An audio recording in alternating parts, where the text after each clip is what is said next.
बिस्मिल्लाहिर्रहमानिर्रहीम अस्सलाम वालेकुम।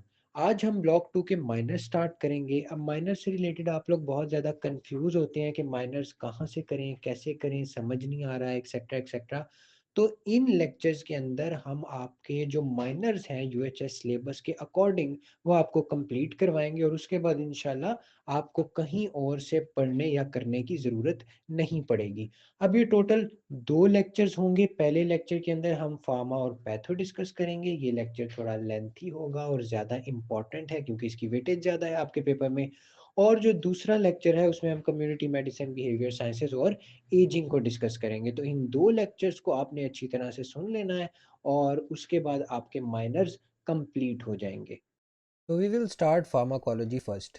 अब इसमें सबसे पहले जो हमारे पास टॉपिक है वो है drugs acting on neuromuscular junction.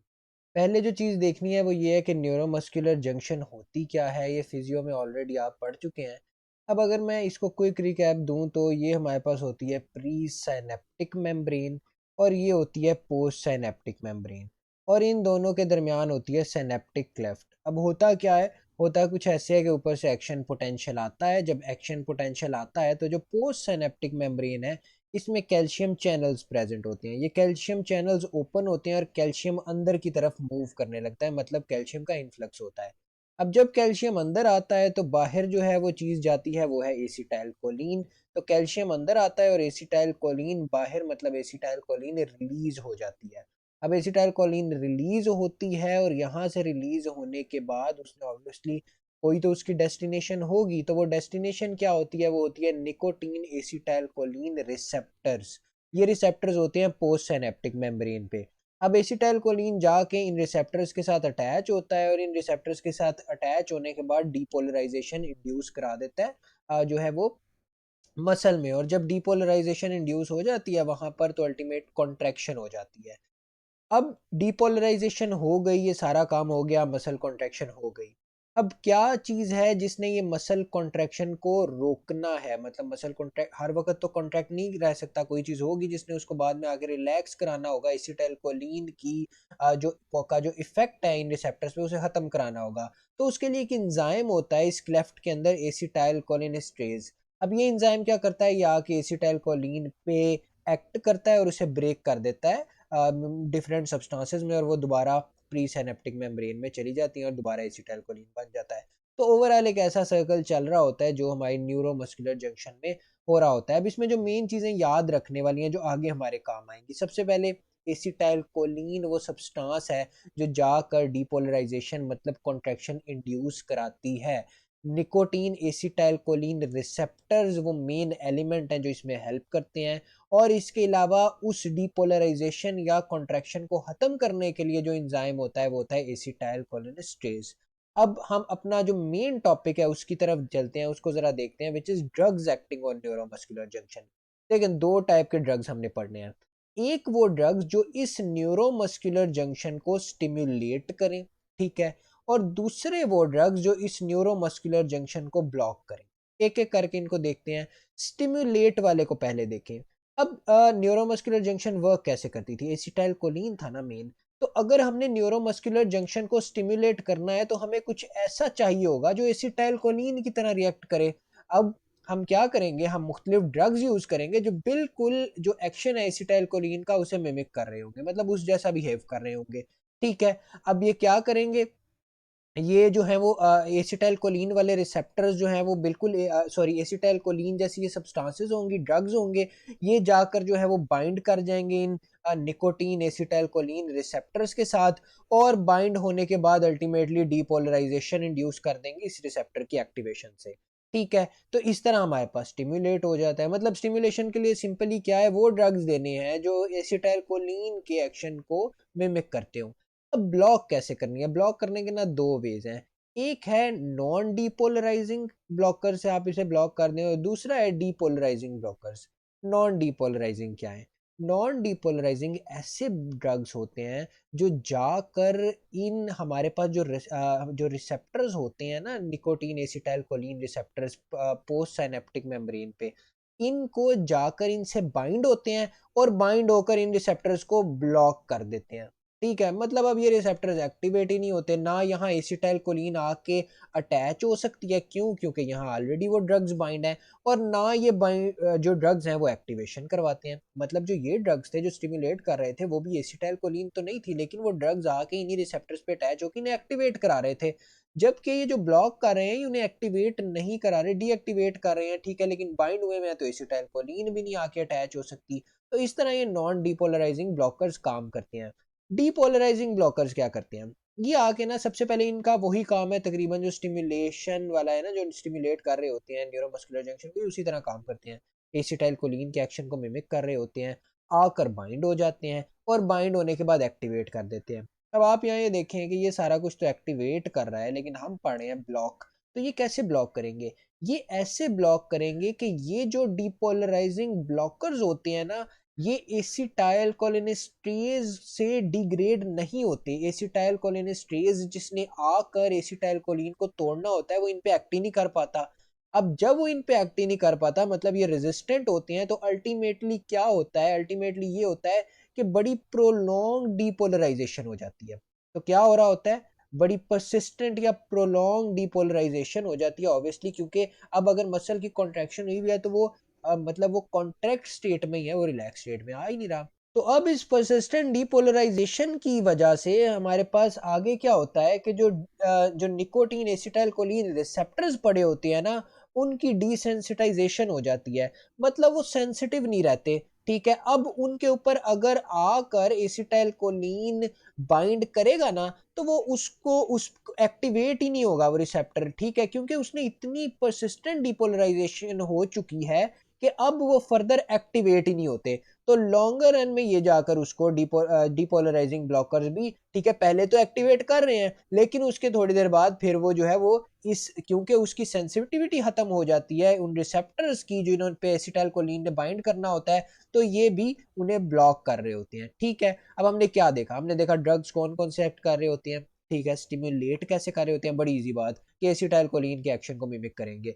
Block कैसे कर रहे होते हैं? नॉन डिपोलराइजिंग क्या करेंगे? बाइंड कर देंगे, एक्टिवेट नहीं होने देंगे। और डिपोलराइजिंग क्या करते हैं? वो सेम यही वाला काम है, बस उसमें ये है कि वो एसिटाइलकोलिनेस्ट्रेज से डिग्रेड नहीं होते और रेजिस्टेंट होते हैं, ठीक है। अब जरा हम इनकी एग्जांपल्स भी देख लें, क्योंकि फार्मा पढ़ रहे हैं तो एग्जांपल्स आपको आनी चाहिए। सबसे पहले अगर हम स्टिमुलेट वाले की एग्जांपल देखें तो दो एग्जांपल्स याद रख लो, सक्सिनाइल कोलिन और निकोटीन। इसमें एक और जरा जो है ना वो और बात सुन लो। जो सक्सिनाइल कोलिन है ना, ये बड़ा शॉर्ट टर्म स्टिमुलेशन करता है, ठीक है। और जो निकोटीन है ये लॉन्ग टर्म स्टिमुलेशन करती है, ठीक है। अभी आगे मैं आपको एग्जांपल एक और बताऊंगा, उसमें फिर मैं इसका एक कंपैरिजन ड्रॉ करूंगा। अच्छा, नॉन डिपोलराइजिंग ब्लॉकर्स जो हैं उसके अंदर हमारे पास ट्यूबोक्यूरेरिन आ जाती है। और एक और ना शॉर्ट ट्रिक याद रख लो कि वो आपके पास ड्रग्स जिनके एंड पे आई यू एम आए ना, अभी जो आपका सिलेबस है उसके लिहाज से बता रहा हूँ, ठीक है, तो वो आपने डाल देने हैं नॉन डिपोलराइजिंग ब्लॉकर्स में। क्या मैंने बताया? वो ड्रग्स, ठीक है, इनकी बड़ी लंबी लिस्ट है, जिनके एंड पे आई यू एम आ रहा हो, इनके एंड पे आई यू एम आ रहा हो। तो जब आपको एमसीक्यू आए, आपने कहना नॉन डिपोलराइजिंग ब्लॉक करेंगे, ठीक है। एमसीक्यू लिहाज से मैंने आपको बता दिया, और एससीक्यू के लिहाज से भी जो आपने एग्जांपल्स लिखनी है वो भी आप एक याद कर लें। अच्छा, उसके बाद जो डीपोलराइजिंग ब्लॉकर्स हैं, इसकी एक एग्जांपल जो है वो सक्सिनाइल कोलिन याद कर लें। अब सक्सिनाइल कोलिन यहाँ भी थी, यहाँ भी है। तो सक्सिनाइल कोलिन देखें, यहाँ पे भी स्टिमुलेशन तो हो रही होती है, तो इसीलिए मैंने आपको बताया था कि सक्सिनाइल कोलिन बड़ी शॉर्ट टर्म स्टिमुलेशन कराती है, ठीक है। और इसी शॉर्ट टर्म स्टिमुलेशन के साथ साथ ये रेजिस्टेंट भी होती है एसिटाइल कोलिनेस्टेज की डिग्रेडेशन पे, ठीक है। तो शॉर्ट टाइम तो स्टिमुलेशन कराती है, लेकिन लॉन्ग रन में ये क्या कराती है? ये ब्लॉक कर रही होती है, ठीक है। तो अगर आपसे ट्रू सेंस में एग्जांपल पूछी जाए ना स्टिमुलेशन की, तो आपने निकोटीन बतानी है, बट बिकॉज बहुत सी आपकी बुक्स या जब आप वेबसाइट सर्च करेंगे तो सक्सिनाइल कोलिन भी जो है वो न्यूरोमस्कुलर जंक्शन की स्टिमुलेशन की एग्जांपल में होती है, ठीक है। तो आपने इसको यहाँ पे भी याद रख लेना है, लेकिन ये याद रखना है शॉर्ट टर्म होती है और लॉन्ग टर्म में ये ब्लॉक कर देती है, ठीक है। तो ये हमारे पास था, आपका जो पहला टॉपिक था वो हमने कवर कर लिया। अब हम ना जरा दूसरे टॉपिक की तरफ चलते हैं, ड्रग्स इन मिस्थीनिया ग्रेविस। अब मिस्थीनिया ग्रेविस होता क्या है? मिस्थीनिया ग्रेविस बेसिकली एक ऑटो इम्यून न्यूरोमस्कुलर डिजीज है, ठीक है। क्या है, ऑटो इम्यून न्यूरोमस्कुलर डिजीज है, इसमें एंटीबॉडीज बनने लग जाती हैं निकोटीन एसिटाइलकोलिन रिसेप्टर्स के अगेंस्ट। ठीक है, मतलब अब ऑब्वियसली जब आपकी एंटीबॉडीज बनेंगी, आपका ऑटो इम्यून डिसऑर्डर होगा, उसमें इनके खिलाफ एंटीबॉडीज बनती हैं, वो आके इन रिसेप्टर्स पे अटैक करती हैं। ये रिसेप्टर जो है वो डैमेज हो जाते हैं, खत्म हो जाते हैं। अब जब ये रिसेप्टर्स ही खत्म हो गए तो एसिटाइलकोलिन आके किस पे बाइंड करेगा, चाहे वो जितना मर्जी प्रेजेंट हो। और जब वो ऑब्वियसली बाइंड नहीं कर सकेगा तो फिर एक्टिवेट नहीं होंगे ये रिसेप्टर, तो अल्टीमेटली हमारे पास मसल डिपोलराइजेशन या कॉन्ट्रैक्शन नहीं होगी। अब इसका हमने ट्रीटमेंट कैसे करना है, इसमें कौन से ड्रग्स देने हैं, तो इसके लिए हमारे पास दो ऑप्शंस है। पहली तो ये है कि हम इम्यूनोसप्रेसेंट ड्रग्स दे दें। ये ड्रग्स क्या करते हैं, ये ड्रग्स जाकर आपके इम्यून सिस्टम को सप्रेस कर देते हैं, मतलब उन एंटीबॉडीज की प्रोडक्शन सप्रेस कर देते हैं जो आके इनको टारगेट कर रही होती हैं, निकोटीन एसिटाइलकोलिन रिसेप्टर्स को। अब इसमें ना एक साइड इफेक्ट है, वो साइड इफेक्ट ये है कि ऑब्वियसली इम्यून सिस्टम कॉम्प्रोमाइज होता है। ठीक है, तो हम इसको इतना यूज नहीं कर सकते। इसकी जगह हम कौन से ड्रग्स प्रेफर करते हैं, वो ड्रग्स होते हैं एसिटाइल कोलिनेस्टेज इनहिबिटर्स। अब एसिटाइल कोलिनेस्टेज क्या था, एसिटाइल कोलिनेस्टेज वो एंजाइम था जो ब्रेक कर रहा था एसिटाइल कोलिन को। ठीक है, अब जब हम इनहिबिटर दे देंगे, उसका इनहिबिटर ऐसा ड्रग आ जाएगा, तो फॉर एग्जांपल ये एसिटाइल कोलिनेस्टेज है। ठीक है, ये इतना बड़ा तो नहीं होता, ये आपको जस्ट समझाने के लिए बनाया गया है। तो वो आएगा और आकर इसको ब्लॉक कर देगा। अब जब ये ब्लॉक हो जाएगा, ठीक है, तो ये एसिटाइलकोलिन को ब्रेक नहीं करेगा। तो क्या होगा कि एसिटाइलकोलिन की अवेलेबिलिटी और ड्यूरेशन इस जो है न्यूरोमस्कुलर जंक्शन पे वो इंक्रीज हो जाएगी। ठीक है, तो इसका फायदा क्या होगा, अब देखें ऑटो इम्यून डिसऑर्डर है, एंटीबॉडीज बनी, एंटीबॉडीज ने बन के बहुत सारी तो हमारे पास जो रिसेप्टर्स थे उनको अफेक्ट कर दिया। लेकिन जो रिसेप्टर्स बचे होंगे ना, for example just giving an example, 10 receptors हैं तो उसमें से 6 इफेक्ट हो गए लेकिन 4 बचे हुए हैं। तो ये क्या करेगा, जब ये एसिटाइल कोलिनेस्टेज इनहिबिटर्स एसिटाइल कोलिन की अवेलेबिलिटी और ड्यूरेशन बढ़ा देंगे क्योंकि वो ब्रेक डाउन नहीं हो रहे, तो ये 4 जो रिसेप्टर्स होंगे ये जरा पावरफुली जो है वो एक्टिवेट करेंगे। ठीक है, और इनकी ड्यूरेशन भी ज़्यादा होगी। तो अल्टीमेटली हमारे पास जो इसमें मिस्थीनिया ग्रेविस में होता है कि मसल्स की कॉन्ट्रैक्शन बहुत इफेक्ट हो रही होती है, तो वो कॉन्ट्रैक्शन इम्प्रूव कर जाती है।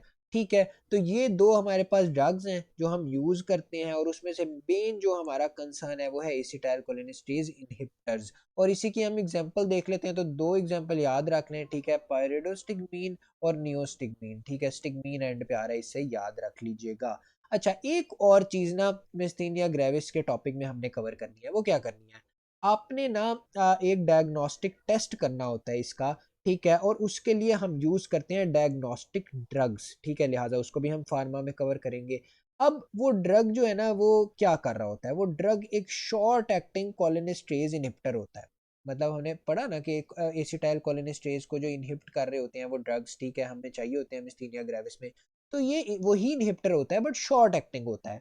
अब ये शॉर्ट एक्टिंग इनहिबिटर ना हमें कैसे डायग्नोसिस देता है, तो ये दो चीजों का कंपैरिजन ड्रॉ कर देता है हमें, एक मिस्थेनिक क्राइसिस और एक कोलिनर्जिक क्राइसिस। क्या होता है ये समझते हैं। जस्ट गिविंग एन एग्जांपल, एंड्रोफोनियम एक हमारे पास डायग्नोस्टिक ड्रग होता है। ठीक है, ये डायग्नोस्टिक ड्रग, आप पेशेंट आता है आपके पास और आप उसको ना जो है वो 2 जो है वो आप इसको 2 मिलीलीटर जो है वो उसको आप देते हैं। अब आप 2 मिलीलीटर उसको देते हैं और उसके बाद वो जो है वो पेशेंट के अंदर आपको उसका जो मिस्थीनिया का उस पे इफेक्ट था ना, मिस्थीनिया ग्रेविस का, वो इम्प्रूव होते हुए नजर आता है। ठीक है, आप कहते हैं कि ठीक है 2 ठीक है। अब आप क्वांटिटी बढ़ाते हैं, 4 करते हैं। 4 पे भी आपको जो है वो उसकी कॉन्ट्रैक्शन मजीद इम्प्रूव होते हुए नजर आती है। ठीक है, 4 से आप बढ़ा के ना आप 6 पे कर देते हैं। अब 6 पे क्या होता है कि 6 पे आपको ये लगता है कि यहाँ नॉर्मल इंसान से ज्यादा कॉन्ट्रैक्शन शुरू हो गई है। ठीक है, क्या हो रहा है कि जो नॉर्मल सी थी वहां से भी ज्यादा कॉन्ट्रैक्शन होने लग गया क्योंकि आपने इतनी ज्यादा दवाई दे दी है। ठीक है, आपने जब तक तो जो है वो हमारे पास 2 थी 4 थी तब तक तो जो मिस्थीनिया ग्रेविस का इफेक्ट था वो कम होते हुए नजर आ रहा था। लेकिन अब उसका इफेक्ट तो खत्म हो गया जबकि दूसरा हमारे पास मसला आ गया कि कॉन्ट्रैक्शन बढ़ गई। अब जब ये कॉन्ट्रैक्शन बढ़ जाती है ना, इसको कहते हैं कोलिनर्जिक क्राइसिस। जबकि दूसरी तरफ जब आप अभी ड्रग दे रहे थे और अभी मसला था, आपने ड्रग बढ़ाते गए तो मसला बेटर होता गया, वो होता है मिस्थेनिक क्राइसिस।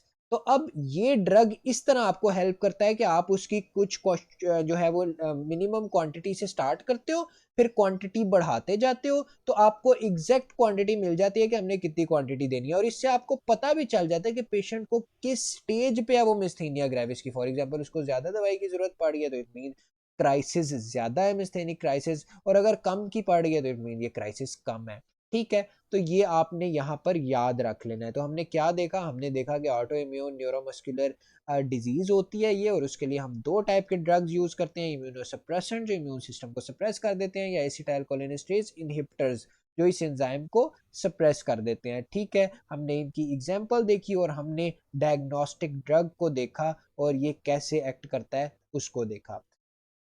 उसके बाद जो हमारे पास थर्ड टॉपिक है वो है लोकल एनेस्थेटिक्स। लोकल एनेस्थेटिक्स क्या होते हैं? वो ड्रग्स जो एनेस्थीसिया में यूज हो रहे होते हैं आमतौर पर।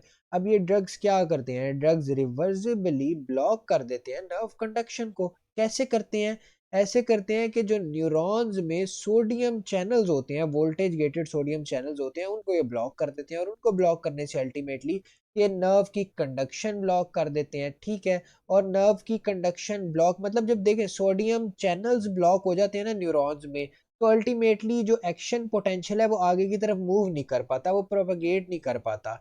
ठीक है, तो सोडियम चैनल्स जो हैं वो ब्लॉक होंगे, उनकी वजह से एक्शन पोटेंशियल इनहिबिट होगा, और अल्टीमेटली आपके जो नर्व कंडक्शन है वो ब्लॉक हो जाएगी।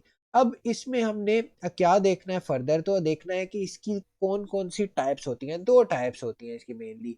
पहली ईस्टर्स और दूसरी एमाइड्स। अब इनका ना एक कंपैरिजन देख लेते हैं। अगर हम टेबल की सूरत में देखें तो ईस्टर्स की जो ड्यूरेशन होती है वो आपने याद रखनी है कि शॉर्टर होती है, जबकि एमाइड्स की जो ड्यूरेशन होती है वो लॉन्गर होती है। तो अगर हमें शॉर्ट ड्यूरेशन के लिए चाहिए तो हम ईस्टर यूज करेंगे, लॉन्ग ड्यूरेशन के लिए तो एमाइड। उसके बाद जो ईस्टर्स हैं इनमें एलर्जी रिस्क हायर होते हैं, आपने बस इतना याद रख लेना है, आगे आपके लिए जरूरी नहीं है। जबकि एमाइड्स में जो एलर्जी रिस्क होते हैं वो लोअर होते हैं। ठीक है, तो एमाइड्स में क्या है? एमाइड्स यहाँ पर हमें बेटर नजर आ रहे हैं कि वो लॉन्गर ड्यूरेशन के लिए भी एक्ट करते हैं और उनके एलर्जी रिस्क भी लोअर होते हैं। और थर्ड जो आपने देखना है वो देख लेनी है इनके कुछ एग्जांपल्स। ठीक है, अब एग्जांपल्स के लिए ना एक ट्रिक याद रख लो। देखो इन सब के एंड पर ना केन आ रहा है। ठीक है, जितने भी हैं यहाँ से स्टार्ट करो, चाहे बेंजोकेन है, लीडोकेन है, ठीक है, या प्रीलोकेन है, ठीक है, सबके एंड पे CAINE आ रहा है। तो जब भी एनेस्थेटिक्स की एग्जांपल हो तो आपने एंड पे देखना है कि CAINE आ रहा है। ठीक है, आपको एक MCQ दिया हुआ है, उसमें 4 नाम लिखे हुए हैं, तो जिसके एंड पे ये होगा आप उसको लोकल एनेस्थेटिक कह दोगे। दूसरा क्या देखना है आपको, कैसे पता चलेगा कि ईस्टर कौन सा है और एमाइड कौन सा है? तो याद रखना है कि एमाइड्स में केन से पहले भी एक आई लाजमी आ रहा होगा। सारी एग्जांपल्स में देखें एक आई आ रहा है, यहाँ पर भी आई है, यहाँ पर भी आई है, यहाँ पे भी आई है। जबकि जो ईस्टर्स हैं उनमें केन में तो आई प्रेजेंट होगा लेकिन उससे पहले कोई आई नहीं होगा। तो इस तरह आप MCQ के लिहाज से इनको बड़े अच्छे सॉल्व कर सकते हैं, क्योंकि सारी एग्जांपल याद करनी मुश्किल होती है, और वैसे आप SCQ के लिहाज से इनकी एक या दो एग्जांपल्स भी याद कर लें। इसके बाद फर्दर मूव करते हैं तो हमारे पास लास्ट जो हमने चीज देखनी है फार्माकोलॉजी में वो है कि वो कौन से फैक्टर्स होते हैं जिन पे नर्व फाइबर की सेंसिटिविटी डिपेंड कर रही होती है। जाहिर है हमने एनेस्थीसिया देना है तो हमें पता होना चाहिए कि जिस नर्व फाइबर को हमने ब्लॉक करना है उसकी सेंसिटिविटी किन फैक्टर्स पे डिपेंड कर रही है। तो वो फैक्टर्स देखते हैं। सबसे पहले फाइबर का डायामीटर, क्या रिलेशन है इसका? इनडायरेक्ट रिलेशन है। क्या मतलब?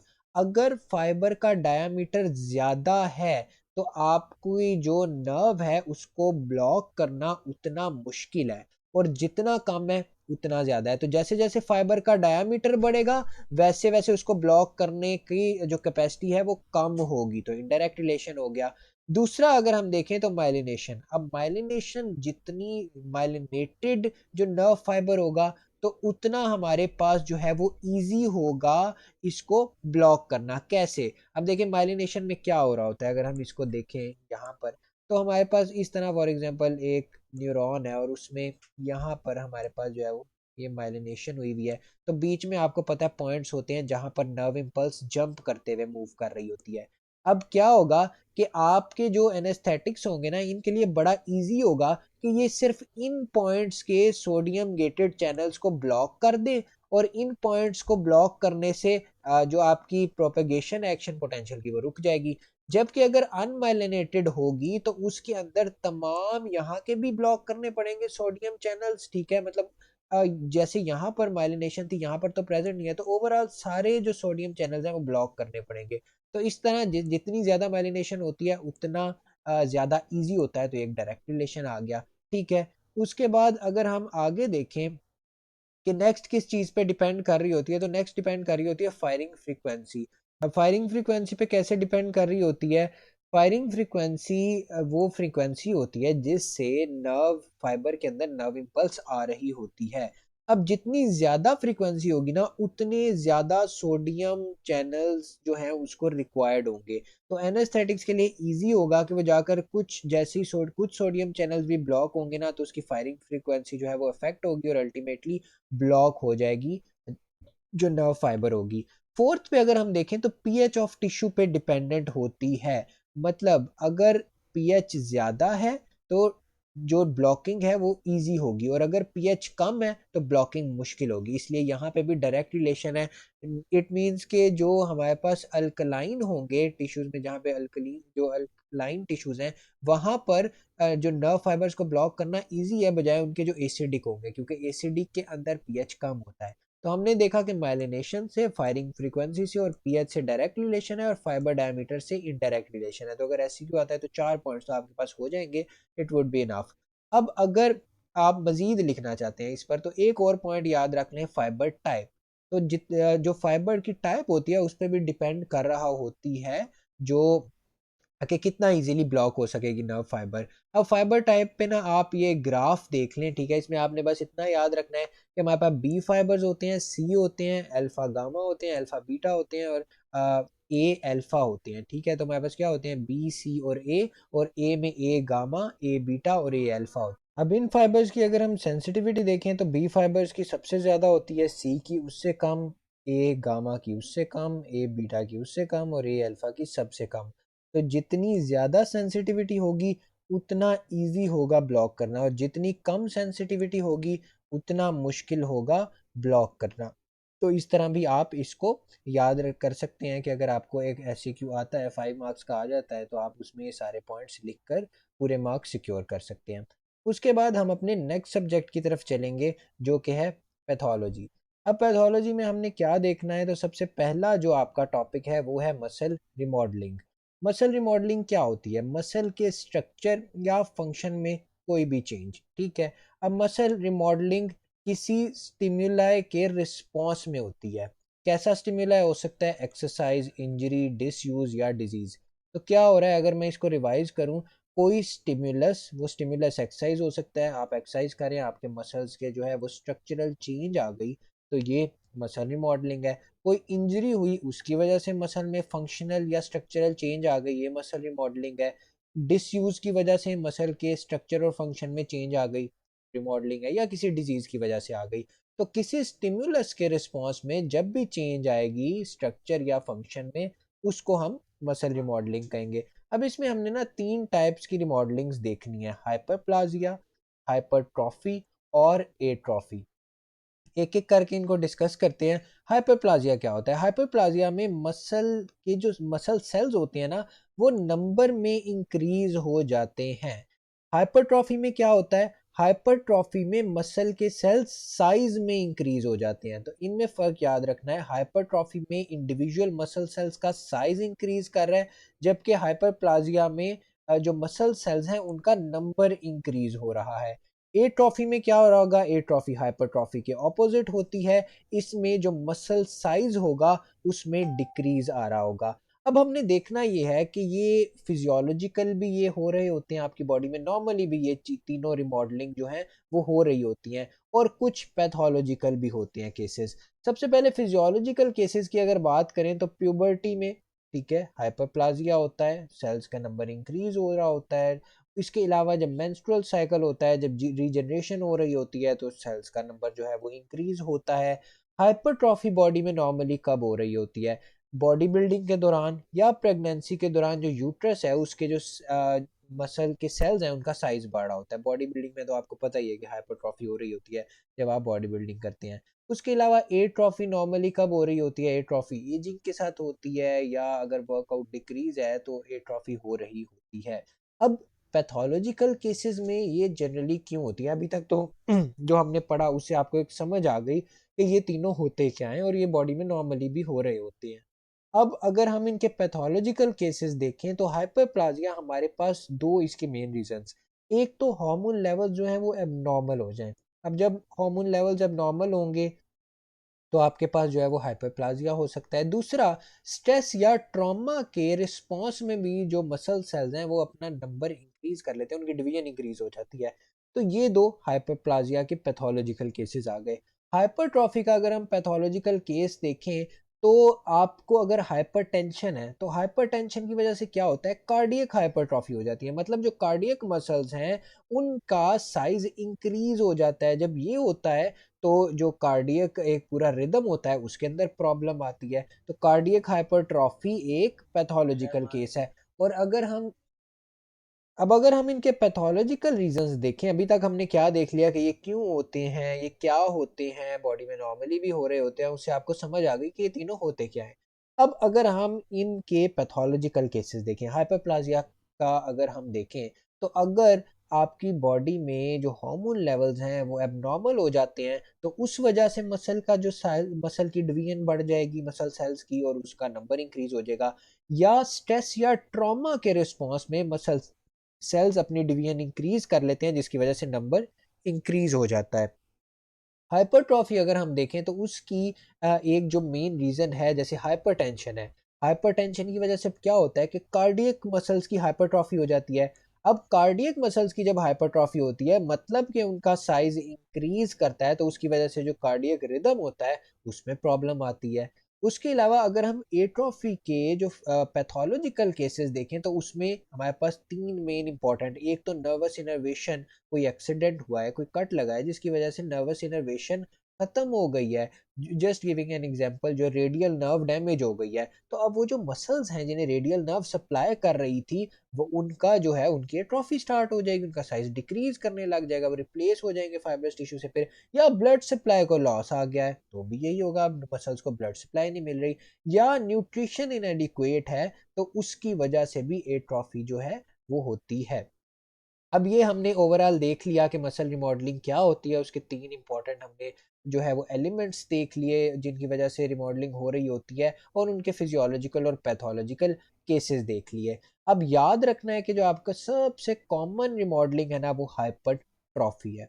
उसके बाद हम आगे मूव करें तो हमारे पास आपका जो दूसरा टॉपिक है वो है लियोमायोमा। अब लियोमायोमा क्या होता है? ये एक ट्यूमर होता है, benign smooth muscle tumour. Benign का क्या मतलब है? मतलब ये कैंसरस नहीं है, ठीक है। दूसरा, स्मूथ मसल्स में ये डेवलप होता है, ठीक है, और ये एक ट्यूमर है। अब अगर हम इसको ना फर्दर देखें तो ये बाजुकात बहुत रेयर होता है कि ये कैंसर के अंदर डेवलप हो जाए। मेनली ये जो है वो इतना ज़्यादा कोई हार्मफुल नहीं होता, लेकिन ऑब्वियसली कुछ साइड इफेक्ट्स इसके होते हैं और ये आपकी बॉडी के अंदर जो है वो पड़ा रहता है। अब हम ना ज़रा इसको डिटेल में देखते हैं। ये एक जो यूट्रस है उसकी एग्जांपल है। अब यूट्रस के अंदर आपको क्या नज़र आ रहा है? आपको यहाँ पर ना यूं ट्यूमर्स पड़े हुए नज़र आ रहे हैं, ठीक है। तो ये लियोमायोमा की एग्जांपल्स हैं, ठीक है। अब इसमें मोस्ट कॉमन कौन से बॉडी पार्ट्स में ये हो रहा होता है? सबसे पहले तो यूट्रस, मेन इंपॉर्टेंट, जिसको हम डिस्कस भी करेंगे। तो यूट्रस में 30 to 50% वुमेन जब अपनी रिप्रोडक्टिव एज में होती हैं उस दौरान वो इससे इफेक्ट होती हैं। दूसरा जो होता है वो एसोफेगस में होते हैं, या तीसरा जो मोस्ट कॉमन है वो स्मॉल इंटेस्टाइन। तो सबसे मेन हमारे पास यूट्रस में ये हो रहे होते हैं और यूट्रस से रिलेटेड ही हम फर्दर चीजें इसकी डिस्कस करेंगे। अब यूट्रस में होने के क्या क्या कॉजेज? सबसे पहले तो जो क्रोमोसोम 6 और 12 हैं उनकी रीअरेंजमेंट हो जाए। अब रीअरेंजमेंट होगी तो जो है वो एक एरर आएगा और जब वो एरर आएगा उसकी वजह से मसल जो सेल्स हैं उनकी जो मल्टीप्लिकेशन है वो अफेक्ट होगी और ट्यूमर्स बन जाएंगे। दूसरा क्या हो सकता है कि मेड 12 जो जीन है उसमें म्यूटेशंस आ जाएं। और तीसरा क्या हो सकता है कि जो एस्ट्रोजन के लेवल्स हैं वो राइज हो जाएं।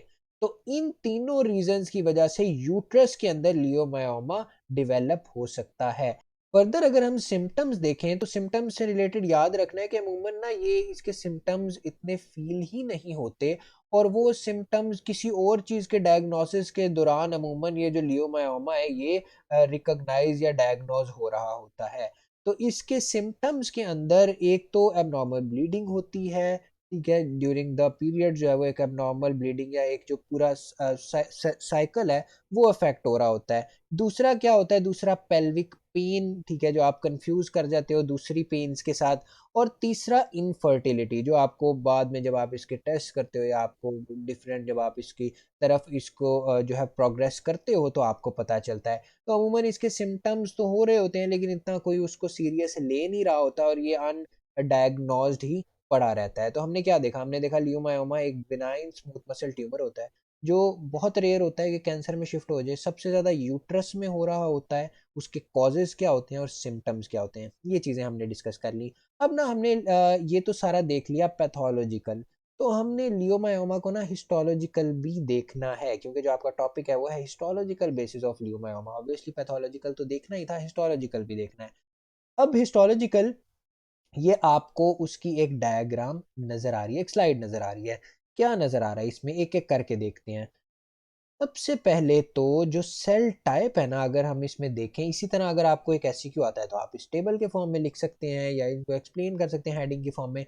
तो जो सेल टाइप्स होते हैं ना, तो वो स्मूथ मसल सेल्स ही होते हैं जो कि लॉन्ग और थिन नज़र आ रहे होते हैं। ये देखें, ये एक इंडिविजुअल सेल है, ठीक है, ये इंडिविजुअल सेल है। तो वो आपको लॉन्ग और थिन थिन सेल्स जो है वो नज़र आ रहे हैं, स्पिंडल शेप्ड। दूसरा पैटर्न कैसा है, देखिए ऐसे वॉल्स की मतलब सर्कुलर शेप में जो है वो ये अरेंज्ड हैं, और ये देखें बंडल्स हैं जो एक दूसरे को क्रॉस कर रहे हैं। इस तरह सर्कुलर पैटर्न में आपको ये नजर आ रहे हैं। तीसरा अगर हम देखें तो इनके न्यूक्लियाई भी लॉन्ग होते हैं, ठीक है, और न्यूक्लियाई इनके कैंसरस नहीं होते, सिगार शेप न्यूक्लियाई होते हैं। थर्ड अगर हम देखें कि माइटोसिस इनके अंदर कितना हो रहा होता है, तो इनके अंदर जो डिवाइडिंग सेल्स होते हैं वो बहुत कम होते हैं, जिससे पता चलता है कि कैंसर नहीं है, ये कैंसर से डिफरेंट है, मतलब लियोमायोमा है।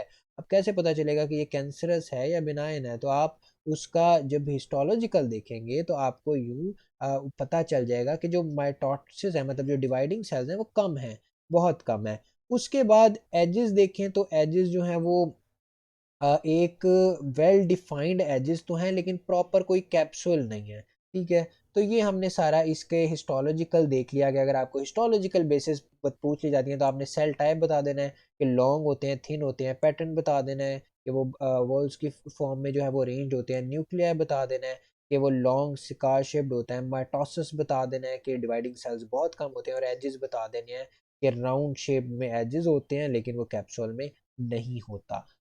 हम फर्दर मूव करते हैं अपने नेक्स्ट टॉपिक की तरफ जो कि है डिजीजेस ऑफ मसल। अब हमने इसमें मसल की कुछ डिजीजेस डिस्कस करनी है। सबसे पहले ड्यूचेन मस्कुलर डिस्ट्रॉफी, डीएमडी। ये क्या होता है, ये डीएमडी जीन होती है एक्स क्रोमोसोम पे। उस डीएमडी जीन में म्यूटेशंस आ जाती हैं जिसकी वजह से डिस्ट्रोफिन प्रोटीन जो है वो नहीं बन रही होती। अब इसका क्या काम होता है, डिस्ट्रोफिन का काम ये होता है कि ये मसल की सेल मेम्ब्रेन को स्टेबलाइज करती है। क्या हो रहा है, अगर मैं रिपीट करूं, तो डिस्ट्रोफिन नहीं बन रही। क्यों नहीं बन रही, क्योंकि डीएमडी जीन जो एक्स क्रोमोसोम है उसमें म्यूटेशंस हैं, और डिस्ट्रोफिन ने करना क्या है कि मसल की सेल मेम्ब्रेन को स्टेबलाइज करना है। अब जब डिस्ट्रोफिन नहीं होगी क्या होगा, सेल मेम्ब्रेन, मसल की सेल मेम्ब्रेन डैमेज होगी। अब डैमेज करने होने के बाद क्या होगा कि मसल फाइबर डीजेनरेट हो जाएंगे। अब जब ये मसल फाइबर डीजेनरेट होंगे तो बॉडी मैकेनिज्म एक्टिवेट होंगे और वो फिर मसल फाइबर्स को रीजेनरेट करेंगे। तो क्या हुआ, मसल सेल मेम्ब्रेन डैमेज की वजह से मसल फाइबर डीजेनरेट हुए और दोबारा रीजेनरेट किया उनको बॉडी ने। अब ये रीजेनरेशन ऑब्वियसली, जब हमारे पास सेल मेम्ब्रेन ही डैमेज है, डिस्ट्रोफिन नहीं है प्रॉपर, तो मसल फाइबर रीजेनरेशन जो होगी वो दोबारा डीजेनरेट हो जाएंगे, बॉडी उनको दोबारा रीजेनरेट करेगी। तो ये एक सर्कल या एक साइकिल जो है वो चल पड़ता है। अब ये साइकिल चलता है और अल्टीमेटली क्या होता है कि इस तरह से आपको ये नज़र आ रहा होता है हिस्टोलॉजिकली, क्योंकि साथ साथ हमने पैथो में हिस्टोलॉजिकली भी देखना है। तो यहाँ आपको कुछ जो है वो डिजेनरेटेड सेल्स नज़र आ रहे हैं लाइट में, कुछ रीजनरेट होते हुए सेल्स नज़र आ रहे हैं। मतलब अगर हम नॉर्मल देखें तो तमाम सेल्स के कलर सेम होना चाहिए, मगर आपको यहाँ पर डिफरेंट नज़र आ रहे हैं। अब क्या होगा, इस तरह डीजनरेशन होगी, रीजनरेशन होगा और अल्टीमेटली जो फाइब्रोसिस हो जाएगा मसल का, मतलब कि जो फैटी जो आपके पास सब्सटेंसेस हैं वो रिप्लेस कर लेंगी मसल्स को। कुछ इस तरह आपको मसल्स नज़र आएंगे। ये देखें, आपको फैटी रिप्लेसमेंट नज़र आ रही है, फाइब्रोसिस नज़र आ रहा है मसल का। तो ये होता है हमारे पास डुचेन मस्कुलर डिस्ट्रॉफी में, कि पहले डिस्ट्रॉफिन जो है बनना बंद होती है, ठीक है, मतलब डिस्ट्रॉफिन ऑब्वियसली उसके लेवल्स जो हैं वो बॉडी में नहीं होते प्रॉपर। क्यों? क्योंकि म्यूटेशंस होती हैं डीएमडी जीन में, और उसकी वजह से मसल सेल मेम्ब्रेन डैमेज होती है, डीजनरेशन रीजनरेशन का फेज चलता रहता है और फिर बॉडी थक जाती है और उन मसल्स का फाइब्रोसिस हो जाता है। अब अगर हम इनके इसके सिम्टम्स देखें, तो आपने ना इसमें कुछ चीज़ें याद रखनी है। आपको एक ये जो है पूरा एक टेबल नज़र आ रहा है, आपने एक-एक करके मेरे साथ देखना है, देख के परेशान नहीं होना।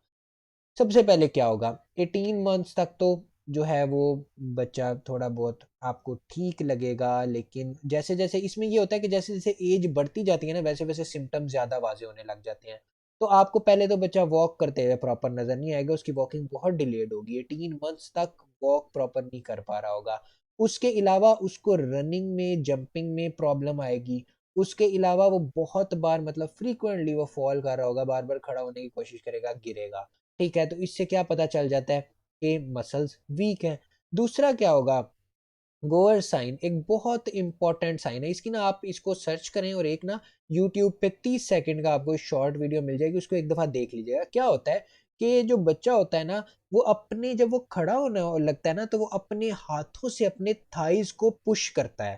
ठीक है? क्या कर रहा होता है? हाथों से थाइज़ को पुश करके वो खड़ा हो रहा होता है, मतलब एक सपोर्ट ले रहा होता है।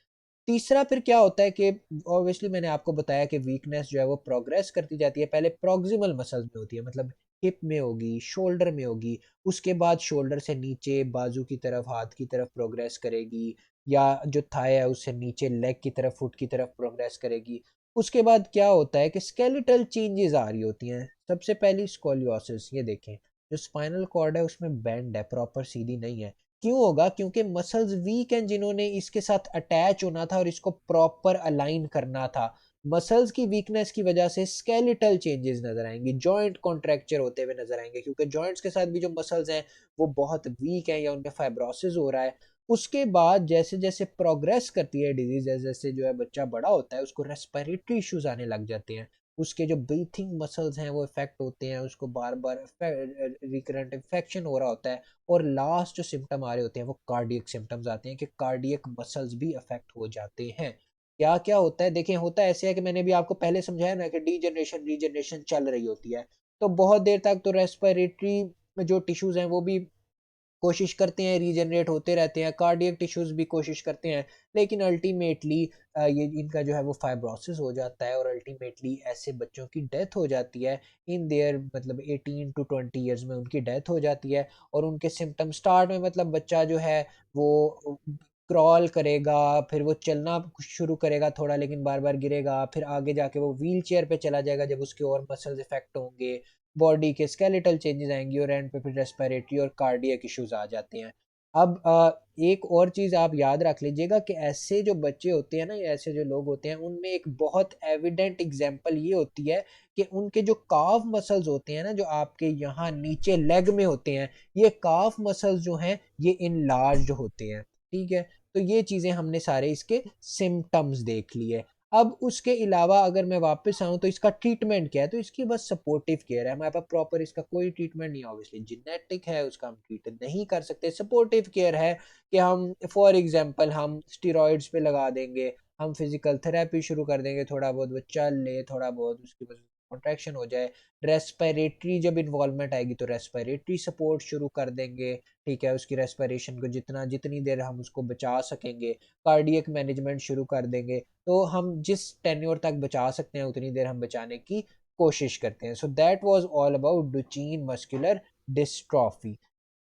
देन मूविंग टूवर्ड नेक्स्ट जो हमारे पास टॉपिक है वो है मायोपैथी। अब मायोपैथी क्या होता है? Myopathy are the diseases of skeletal muscles which causes muscle weakness. वो डिजीजेस स्केलेटल मसल्स की, वो ग्रुप ऑफ डिजीजेस जिनकी वजह से मसल वीकनेस हो रही होती है, मायोपैथीज कहलाती हैं। अब इसमें क्या-क्या हो रहा होता है, वो तमाम सिम्पटम्स जो मसल वीकनेस की वजह से आपको नज़र आ सकते हैं। मतलब अगर कॉमन सेंस यूज़ करते हुए हम कहें कि मसल वीकनेस से क्या-क्या सिम्पटम आएँगे? स्टेयर्स चढ़ते हुए मुश्किल होगा, चेयर से उठते हुए मुश्किल होगा, आप अपने आर्म को शोल्डर्स के अबव लेके जाएँगे, मुश्किल होगा, थोड़ी-सी एक्टिविटी के बाद फटीग हो जाएगी, मसल में क्रैम्प्स होंगे, पेन होगी, तो ये सारे सिम्पटम्स मसल वीकनेस के मतलब मायोपैथी के होते हैं। अब इसका एक बड़ा एविडेंट सिम्पटम ये होता है कि ना सेंसरी लॉस या नमनेस नहीं हो रही होती, जिसकी वजह से आपको पता चलता है कि नर्वस इशू कोई नहीं है, मतलब कोई नर्व का इशू नहीं है, सेंसरी लॉस नहीं है, नमनेस नहीं है, लेकिन मसल में फटीग है, पेन है, आपको मुश्किल हो रहा है स्टेयर्स चढ़ना, चेयर से उठना, इस किस्म की जब एक्टिविटीज होती हैं तो ये मायोपैथी की तरफ इंडिकेट करती हैं। अब इसमें हमने कौन-कौन से, अच्छा ये ना आपने ये इतने सारे ये जो सिम्पटम्स हैं ना, ये बड़े ईज़ी हैं, ठीक है? ये आप मतलब अपने वर्ड में भी इनको लिख सकते हैं। वो चीज़ें हैं जो मसल वीकनेस की वज़ह से हो रही हैं, कॉमन सेंस वाली बातें हैं। देन मूविंग टुवर्ड नेक्स्ट हमने क्या देखना है, हमने देखनी है इस मायोपैथीज़ की टाइप्स मुख्तलिफ। अब ये स्लाइड आपने इसमें ना इस ये जो अब मैं स्लाइड आपको दिखाने लगा हूँ ना, और ये जो आपको अगली 2 स्लाइड देखेंगे, इसमें सब याद ना भी रहे कोई मसला नहीं। मेन मोटी-मोटी बातें याद रह जाएँ, मोर देन इनफ है, ठीक है? या जो मैं बातें आपको एम्फसाइज़ करके कहूँगा कि आपने याद करनी है, वो देख लेनी है। सबसे पहले हमारे पास टाइप आ जाती है इन्फ्लेमेटरी मायोपैथी। कैसे होती है? क्यों होती है? इन्फ्लेमेशन की वजह से, नेम ही सजेस्ट कर रहा है। अब इन्फ्लेमेशन अमूमन क्यों हो रही होती है? ऑटो इम्यून डिसऑर्डर्स की वजह से। सिम्पटम्स बात करें तो वही मसल पेन, प्रॉक्सिमल वीकनेस, ये तो सब में ही आ जाएगी, जितनी भी मायोपैथीज़ हैं उनकी कॉमन है। एक और high creatinine kinase levels, high creatinine kinase levels कब होते हैं? जब इन्फ्लेमेटरी मायोपैथी हो, तो याद से याद रख लेना है, और ये स्टेरॉइड से इंप्रूव हो रही होती है। उसके अलावा इसकी एग्जांपल्स में आपने याद रखना है कि उनके एंड पे मायोसाइटिस आएगा, डर्मेटोमायोसाइटिस, पोलीमायोसाइटिस, ठीक है? तो ये आपने याद रख लेनी है, बहुत इजी, बहुत बेसिक सी बात है। उसके बाद मस्कुलर डिस्ट्रॉफीज़ अभी पढ़ के आए, डुचेन मस्कुलर डिस्ट्रॉफी क्या है, जेनेटिक है, सिम्पटम्स क्या हैं, वर्सनिंग होती है आहिस्ता-आहिस्ता स्लोली मसल की, उसके अलावा मसल वीकनेस बचपन में कम होती है, बढ़ती जाती है, चाइल्डहुड में स्टार्ट होता है, और काफ एनलार्जमेंट मैंने आपको बताया था, दिखाया भी था। उसके बाद इसकी एग्जांपल्स हैं Duchenne muscular dystrophy, Becker muscular dystrophy, myotonic dystrophy. Dystrophy and में लिखा हुआ है तो आपको ईज़िली आइडेंटिफाई हो जाएँगी, अगर आपको डिज़ीज़ दी जाती है और कहा जाता है कि बताएँ ये कौन-सी टाइप है। उसके बाद कंजेनिटल, कंजेनिटल का क्या मतलब है? कंजेनिटल का मतलब है कोई स्ट्रक्चरल डिफेक्ट्स थे बर्थ के टाइम पे, जिसकी वजह से हो रहा है, ठीक है? स्ट्रक्चरल डिफेक्ट अब कोई भी हो सकता है, वो नर्वस में भी नर्वस सिस्टम में भी आ सकता है कोई स्ट्रक्चरल डिफेक्ट, या बॉडी के किसी दूसरे पार्ट में, ठीक है? तो उनकी वजह से जो है वो ये मायोपैथी हुई है। अब इसकी क्या-क्या एग्ज़ाम्पल्स हैं? इसमें ना एक तो आपने याद रखना है कि फ्लॉपी बेबी, मतलब बेबी को ओवरऑल हाइपोटोनिया नजर आता है। हाइपोटोनिया क्या होता है कि बस बच्चे के मसल्स बहुत कम होंगे, ठीक है? दूसरा माइलस्टोन्स, वो बहुत डिलेड माइलस्टोन्स, एक कदम रखेगा फिर दूसरा काफी देर बाद, और ये बहुत इसका प्रोग्रेशन बहुत स्लो होता है या नॉन प्रोग्रेसिव होता है, मतलब बचपन से जो मसला है वही परसिस्ट कर रहा होता है। उसके अलावा इसकी एग्जाम्पल्स यहाँ पर प्रेजेंट है, जिनमें से आप एक दो भी याद कर लेंगे तो बहुत है। उसके बाद मेटाबॉलिक, मेटाबॉलिक क्यों होगा? हम देखो मेटाबॉलिज्म में डिफरेंट आ रहा है। मेटाबॉलिज्म का क्या मतलब है कि मसल की एनर्जी प्रोडक्शन इफेक्ट हो रही है, और वो क्यों होगी? एंजाइम डेफिशिएंसी की वजह से। अब जब मसल की एनर्जी प्रोडक्शन इफेक्ट होती है तो क्या आता है? Muscle cramps. आपको पता है जब एटीपी के लेवल्स डाउन हो जाते हैं, और वो हमें हमने पढ़ा था, वो सारा प्रोसेस आप ऑलरेडी पढ़ चुके हैं, कैसे मसल क्रैम्प्स जो है वो हो रहे होते हैं। एक्सरसाइज इंटॉलरेंस, अब अगर आप एक्सरसाइज करोगे ना, तो जो है वो आपके मसल में क्रैम्प छूट जाएँगे, आपके लिए एक्सरसाइज करना पॉसिबल नहीं होगा, तो इनटॉलरेंस होगी।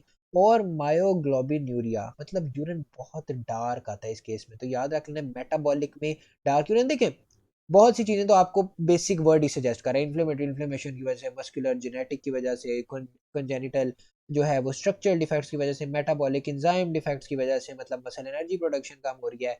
यहाँ पे जो चीज़ें याद रखने वाली हैं, इसमें मस्कुलर डिस्ट्रॉफीज़ में काफ एनलार्जमेंट मेनली, और ये बचपन से स्टार्ट होकर स्लोली प्रोग्रेस करती है। इन्फ्लेमेटरी में high creatinine kinase levels, congenital में फ्लॉपी बेबी और डिलेड माइलस्टोन्स, और मेटाबॉलिक में मसल क्रैम्प्स या डार्क यूरिन।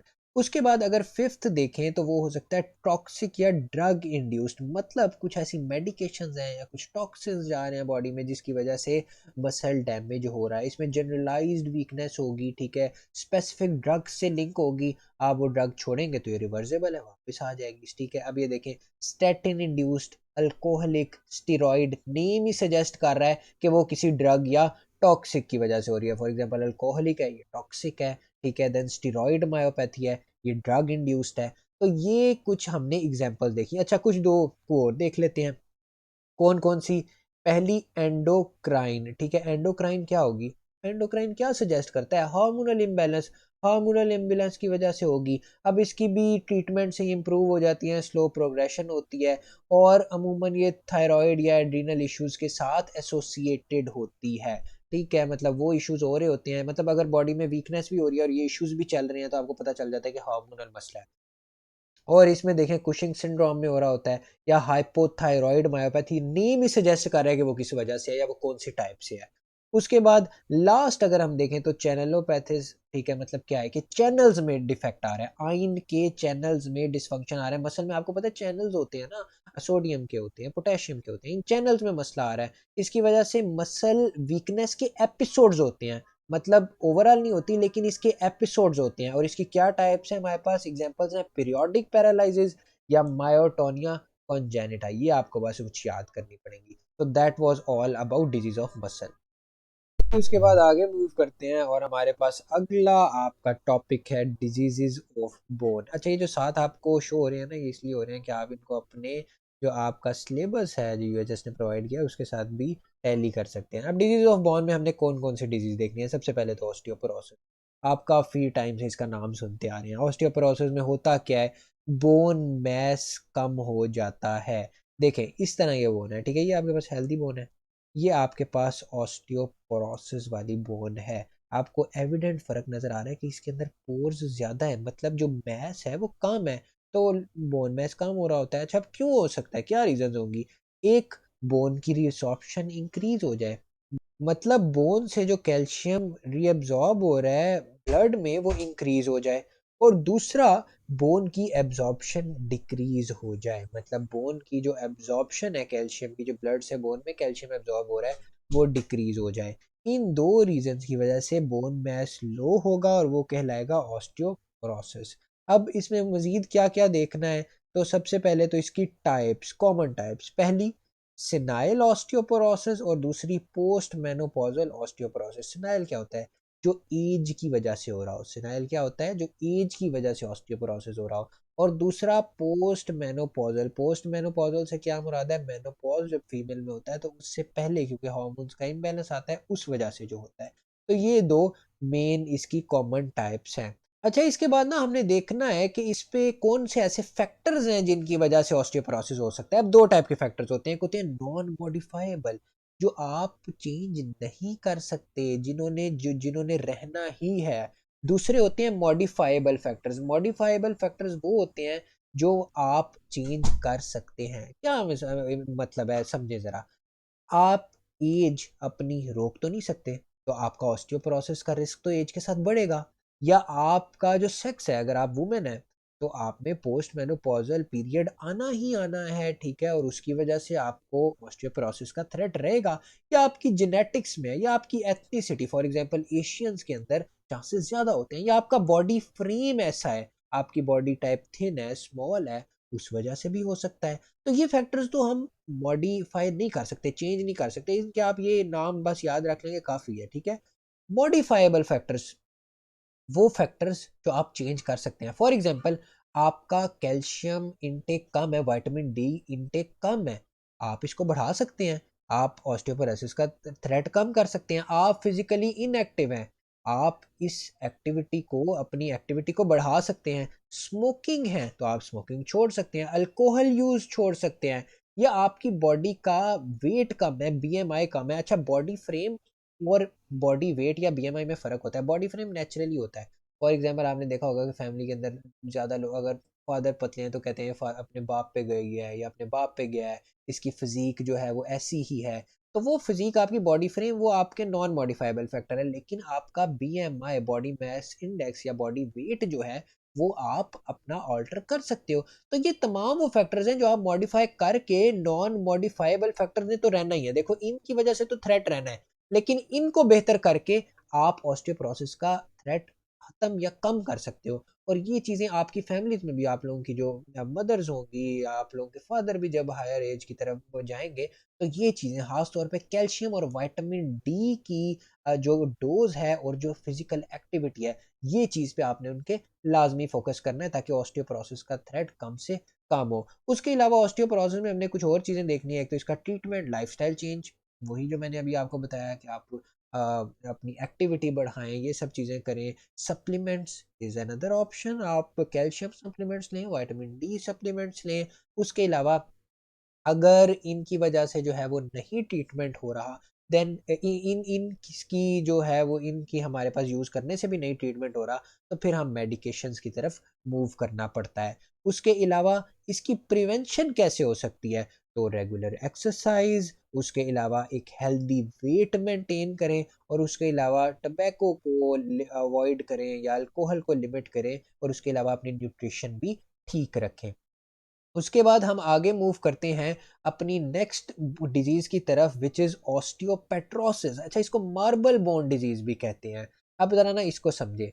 ऑस्टियोपेट्रोसिस में हमारे पास क्या होता है? बोन मैस बढ़ जाता है। ऑस्टियोपोरोसिस में क्या हो रहा था? बोन मैस कम हो रहा था। यहाँ क्या हो रहा है? बोन मैस बढ़ रहा है। ये आप ना एक जरा एक्सरे देखें, ये आपको हेल्दी बोन नजर आ रही है। अगर मैं आपको अगली दिखाऊँ तो ये आपको एक जिसको पेट्रोसिस हुआ हुआ है उसकी बोन है। अब इस बोन में आपको थिकनेस और डेंसिटी बढ़ी हुई नज़र आ रही है, मतलब बोन मास बढ़ा हुआ नज़र आ रहा है। अब आप कहेंगे ये तो बड़ी अच्छी बात है, मतलब लो से तो मसला था, बढ़ गया। लेकिन होगा क्या? आपकी बोन का मास तो बढ़ गया, आपकी बोन में कैल्शियम तो है, लेकिन ब्रिटल है आपकी बोन। जैसे ब्रिटल, जैसे चॉक नहीं होता, आप ऐसे पकड़ के तोड़ देते हो, वैसे आपकी बोन ब्रिटल हो जाती है, इसलिए इसको मार्बल बोन डिजीज भी कहते हैं।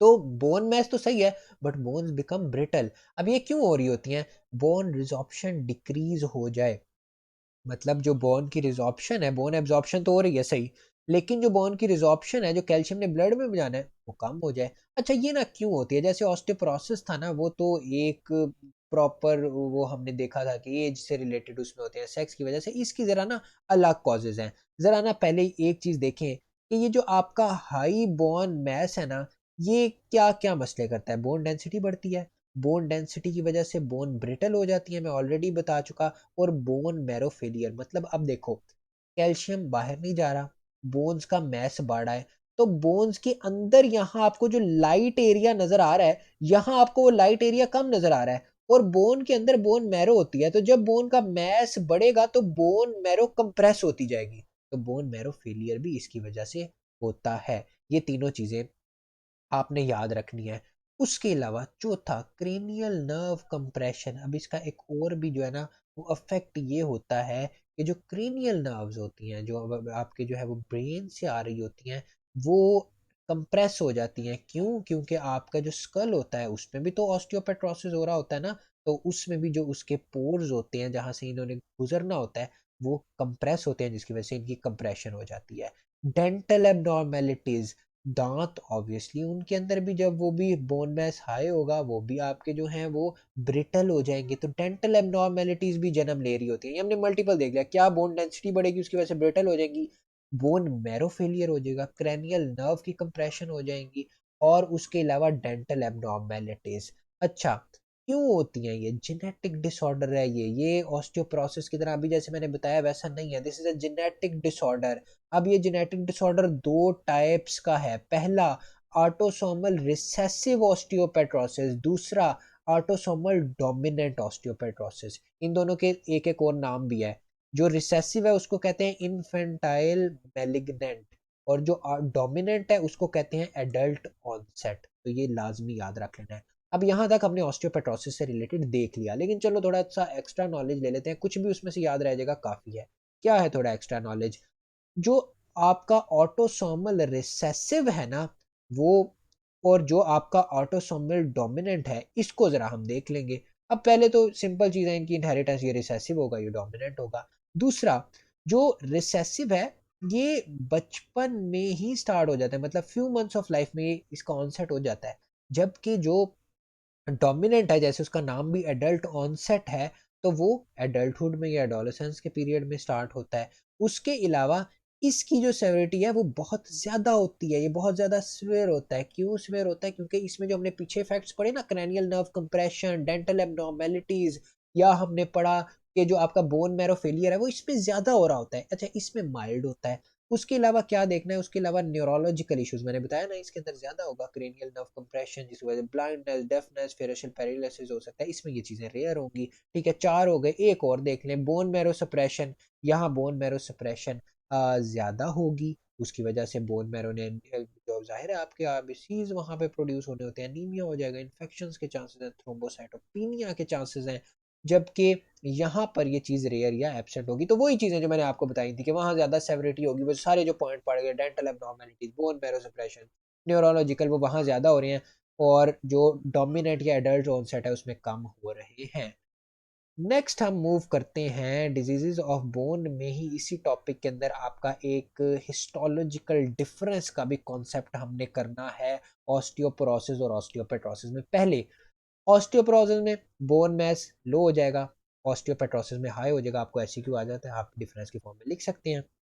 दूसरा, जो ट्रेबिक्युलाए होते हैं, मतलब जो स्पॉन्जी बोन होती है, अब खुद बताएं ऑस्टियोपोरोसिस में क्या होगा? जो आपकी स्पॉन्जी बोन होगी वो वाइडली स्पेस्ड होगी, ठीक है। जबकि ऑस्टियोपेट्रोसिस में क्या होगा? वो क्राउडेड होगी। जो बोन मैरो है वो हमने पढ़ा ना कंप्रेस हो रही है, तो बोन मैरो की स्पेस भी जो है वो कवर हो जाएगी।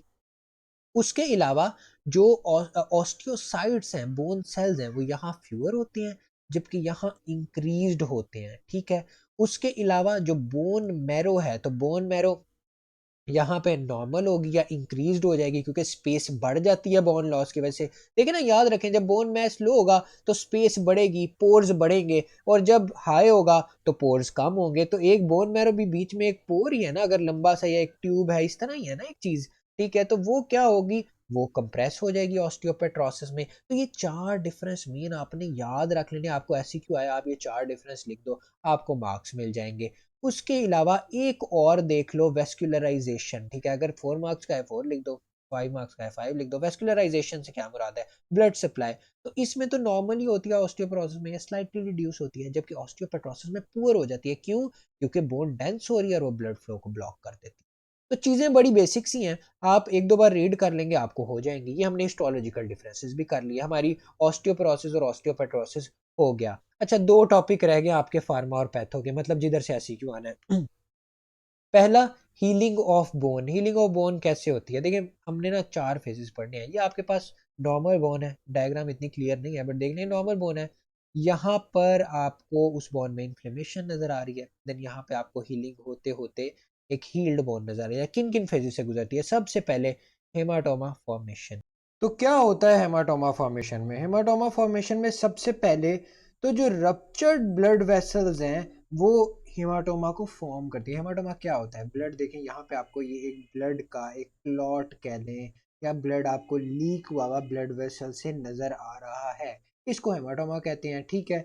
तो ब्लड वेसल्स रप्चर करती हैं और वो फॉर्म कर देती हैं हेमाटोमा। उसमें रप्चर्ड ब्लड वेसल्स और ब्लड जो उनको सराउंड कर रहा होता है, ये सारा जो आपको एरिया नजर आ रहा है। अब उसके बाद क्या होगा? जब हेमाटोमा फॉर्म हो जाएगा तो फिब्रिन एक मेश बनाएगी। मेश क्या होता है? जैसे वो आप स्वेटर कभी आपने बुना हुआ देखा है, उस तरह का एक जाल टाइप। तो फिब्रिन एक ऐसा जाल बना देगी और उसके अंदर इन्फ्लेमेटरी सेल्स एंटर होना स्टार्ट कर देंगे। सिंपल चीज है, हेमाटोमा बना, फिब्रिन मेश बना, और उसके बाद उसके अंदर इन्फ्लेमेटरी सेल्स एंटर होना स्टार्ट हो गए। सेकंड पे हमारे पास क्या हो रहा होता है? सेकंड पे हो रही होती है इन्फ्लेमेशन। फेज 2 क्या है? इन्फ्लेमेशन। इन्फ्लेमेशन में क्या होगा? ऑब्वियसली इन्फ्लेमेटरी सेल्स एंटर हुए थे, तो इन्फ्लेमेशन तो उन्होंने करानी थी। अब इन्फ्लेमेशन में सबसे पहले तो वाइट ब्लड सेल्स जो है ना, वो डेब्रिस आके क्लियर करते हैं। जो सारा गंद पड़ा हुआ है ना, इसको आके वो क्लियर करेंगे, ठीक है। तो इन्फ्लेमेशन फेज में पहली चीज ये हो रही होती है। दूसरा क्या हो रहा होता है? दूसरा, प्लेटलेट्स जो हैं वो ग्रोथ फैक्टर्स रिलीज करते हैं। पहला वाइट ब्लड सेल्स ने काम किया, उन्होंने डेब्रिस क्लियर किया, और उसके बाद प्लेटलेट्स ने ग्रोथ फैक्टर रिलीज किए। और थर्ड पे क्या होता है कि प्लेटलेट्स के ग्रोथ फैक्टर जो रिलीज वो करते हैं, उसके रिस्पॉन्स में ऑस्टियोप्रोजिनेटर सेल्स एक्टिवेट हो जाते हैं, जिन्होंने फर्दर बोन बनानी होती है। तो यहाँ तक और क्या हुआ, व्हाइट ब्लड सेल ने डेब्रिस क्लियर किया, प्लेटलेट्स ने ग्रोथ फैक्टर रिलीज किया और ऑस्टियोप्रोजेनेटर सेल्स एक्टिवेट हो गए। अब क्या होगा थर्ड पे, यहाँ पे आपको ये नजर आ रहा है, थर्ड पे सॉफ्ट कैलस बन जाता है। अब सॉफ्ट कैलस क्या मतलब है, एक फाइब्रो कार्टिलेजिनियस टिश्यू फॉर्म हो जाता है, जैसे ये आपको नजर आ रहा है। वो फाइब्रो कार्टिलेजिनियस टिश्यू क्या करता है, वो बोन के फ्रैक्चर के जो दोनों एंड्स होते हैं उनको ज्वाइन कर देता है, उनको एक दूसरे के साथ एंकर कर देता है। और इसमें मसला सिर्फ क्या होता है कि ये जो अभी एंकरिंग होती है, ये जो अभी जॉइनिंग होती है, ये वीक होती है। क्यों? क्योंकि ये अनकैल्सिफाइड होती है, इसमें भी कैल्शियम डिपॉजिट नहीं हुआ होता। तो यहाँ तक हमने तीन फेजेस देख लिया, हेमाटोमा फॉर्मेशन, इन्फ्लेमेशन और सॉफ्ट कैलस फॉर्मेशन। फेज 4 में क्या हो रहा होता है, ये आपको नजर आ रहा है फोर्थ डायग्राम में। यहाँ पे हार्ड कैलस बन रहा होता है। अब ये जो सॉफ्ट कैलस बना था वो हार्ड कैलस में कन्वर्ट होने लग जाएगा, वो उसमें शिफ्ट होने लग जाएगा। तो सॉफ्ट कैलस, बोनी कैलस, हार्ड कैलस को बोनी कैलस भी कहते हैं, ये देखिए आपको यहाँ बोन बनते हुए नजर आ रही है, उसमें शिफ्ट होने लग जाएगा। और कैसे होगा कि जो ऑस्टियोब्लास्ट होंगे वो इसमें डिपॉजिट होते जाएंगे, ऑस्टियोब्लास्ट के डिपॉजिट होने से ही बेसिकली बोन बन रही होती है ना। तो यहाँ तक ये हो गया। लास्ट फेज होता है रिमॉडलिंग। अब रिमॉडलिंग में क्या होगा कि जो बोन है वो प्रॉपर एक रीशेप हो जाएगी लेमिलर बोन में, जिसके अंदर प्रॉपर मेड्यूलरी कैविटी होती है। तो बोन की जो प्रॉपर शेप है, उसमें जो कैविटीज होती हैं वो सारी बन जाएंगी, और एक फाइनल और स्ट्रेंथ के साथ हमारे पास जो है वो बोन आ जाएगी अपने प्रॉपर स्ट्रक्चर के साथ। तो ये होता है हीलिंग ऑफ बोन। 5 फेजेस हमने देख लिए टोटल।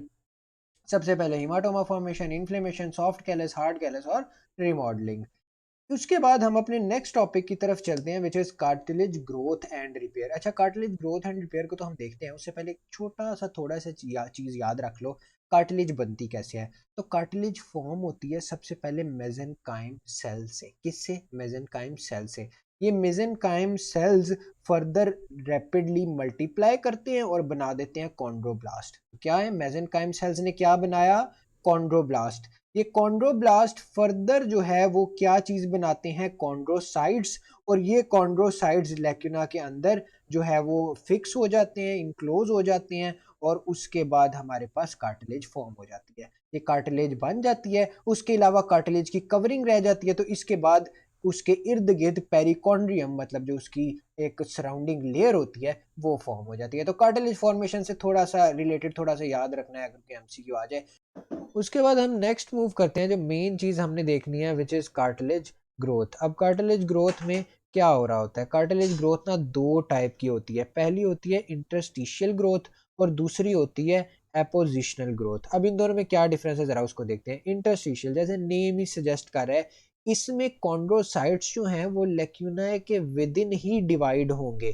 क्या मतलब है, ये देखें, ये आपके पास लेक्यूना है सारा, ये आपके पास पेरिकॉन्ड्रियम है। तो लेक्यूना के अंदर जो कॉन्ड्रोसाइट्स होंगे वो डिवाइड हो जाएंगे, और उसकी वजह से जो है वो कार्टिलेज की ग्रोथ हो रही होती है। अब इसमें क्या होता है, इसमें पहले तो वो डिवाइड होते हैं और उसके बाद उनके दरमियान मैट्रिक्स सिक्रीट हो जाता है और प्रॉपर कार्टिलेज बन जाती है। अच्छा, एपोजिशनल ग्रोथ में क्या होता है? एपोजिशनल ग्रोथ में पेरिकॉन्ड्रियम में कुछ सेल्स पड़े होते हैं, कॉन्ड्रोब्लास्ट, ठीक है।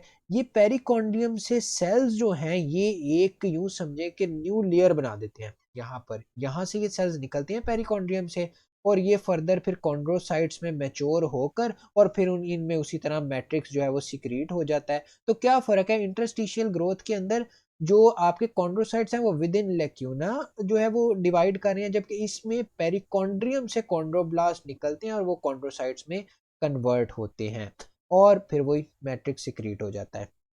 अच्छा, इसके बाद लास्ट चीज जो हमने देखनी है वो है कार्टिलेज रिपेयर। अब कार्टिलेज रिपेयर से बस मुतालिक आपने बस ये याद रखना है कि इसमें रिपेयर कैपेसिटी बहुत लिमिटेड होती है। वो लिमिटेड क्यों होती है? क्योंकि ये पहली चीज तो एवेस्कुलर होती है नेचर में, मतलब यहाँ ब्लड वेसल्स नहीं होती हैं, आपको पता है कार्टिलेज में। दूसरा, इधर मेटाबॉलिक एक्टिविटी बहुत कम होती है बोन के कंट्रास्ट में। तो बोन में तो रिपेयर जो है वो हमारे पास होती है, यहाँ बहुत लिमिटेड होती है। लिहाजा इसकी हीलिंग एक तो बहुत लिमिटेड रिपेयर कैपेसिटी और दूसरी बहुत स्लो हीलिंग होती है। मतलब बोन का फ्रैक्चर जल्दी हायल हो जाता है, लेकिन जो कार्टिलेज का रिपेयर होता है वो बहुत ज़्यादा टाइम लेता है। तो इसमें अमूमन ये होता है कि कार्टिलेज अगर ज़्यादा डैमेज हो जाए तो डेंस फाइब्रस टिश्यू कार्टिलेज को रिप्लेस कर देते हैं, और उसकी जो रिपेयरिंग है वो होती ही नहीं। तो ये रिपेयर से रिलेटेड हमने देख लिया। सो that was all about your pharmacology और पैथोलॉजी। इसमें आपके जितने भी एलओज हैं ना, आपके सिलेबस में यूएचएस ने दिए हुए हैं, वो सारे कवर हो जाते हैं। उसमें हमने कुछ चीज़ें अच्छी तरह एक्स्ट्रा भी देख ली इवन। तो अगर आपका इतना हो जाता है तो आपका सारा, तो that was all about pharma and patho, जिधर से आपको एससीक्यू भी आने हैं, एमसीक्यूज भी आने हैं। जितने भी एलओज थे आपके सिलेबस में यूएचएस की तरफ से जो प्रोवाइड था, वो हमने सब कवर किए हैं। उसमें जितनी भी चीज़ें हम देख सकते थे हमने सब देख लिया। अगर आप इनको अच्छी तरह रिवाइज कर देते हैं, that would be enough for you. आपको कोई और नोट्स या बुक्स पढ़ने की ज़रूरत नहीं पड़ेगी। Thank you very much.